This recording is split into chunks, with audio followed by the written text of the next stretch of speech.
let's start with kind of the big ticket items. So we'll hit talking about Tua. Tua's cleared before the game on Sunday. Actually, I was on here on the record, not like too many people care, but of saying like it was pretty obvious he had a first concussion and a second concussion. What this tells me is they truly don't believe the first one was a concussion. Now, they went through the investigations, they went through everything, but 2 concussions within 4 days, you're going to be out for more than 2 weeks. Purely from protocol. So what would be like a month? So it would have been. So what this tells me is they truly are under the impression, under their docs and everything, and this isn't like docs believe this because like they want to get more players out on the field, blah, blah, blah. Like they truly, truly believe, and I don't know, I'm not out there, but that it was the back injury that caused the stumble, that caused all that thing. Is the first one that everyone's like, oh, hindsight, like it should have been, whatever. Like I still think it looked like concussion. But what this tells me is they went through all their due diligence and went him through, and he just had a really bad concussion. So that's what that tells me is the doctors went through. They truly thought it was the back. They still sticking to that story.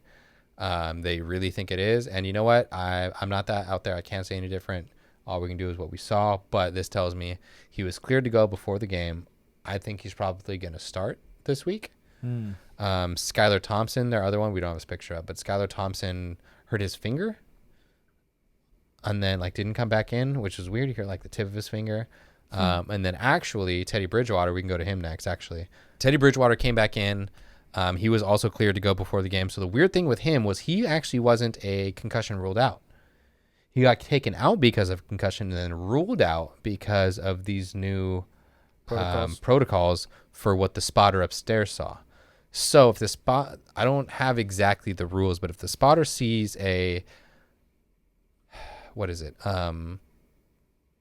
Just signs ataxia, which is like discoordination, or if he sees like a certain blow to a certain area, then he will automatically rule him out for the rest of the game. And then they can go from there and see, all right, here's what his symptoms are going, here's what's happening. So they just ruled him out for the rest of the game, and then he was able to kind of quote unquote clear protocol, but apparently he didn't practice all week because of it, but he cleared protocol. He's good to go. That's why he was a backup. That's why he was available. Got it. So it is what it is. I think two was cleared before the game. That leads me to believe he's going to be cleared to practice and go through the week. I think 2 is starting. If you have to, I would start him. I don't know if I start him with full confidence. Depending on who they're playing, but like if he has a bad game, what do you think they keep him in. They're keeping him in. They're riding McDaniels. Mike Daniels is riding or dying with Tua. Dude. That's why McDaniels left the Niners to go to the Dolphins, because he saw Jalen Waddle, he saw all of their running backs, and he saw that they had Tua, and he likes Tua. Tua is going to stay as long as he is healthy enough to quote unquote healthy enough to play. Which, everyone's a little banged up, whatever. 85% healthy is a good healthy in the NFL. Yeah, well, I figured that. But Tua's going to play. He's Mike Daniels' guy. I would start him over any of the others. If I had him and Teddy Bridgewater, because I'm in a deep league or whatever, I'm starting Tua over him. Yeah, that is what it is.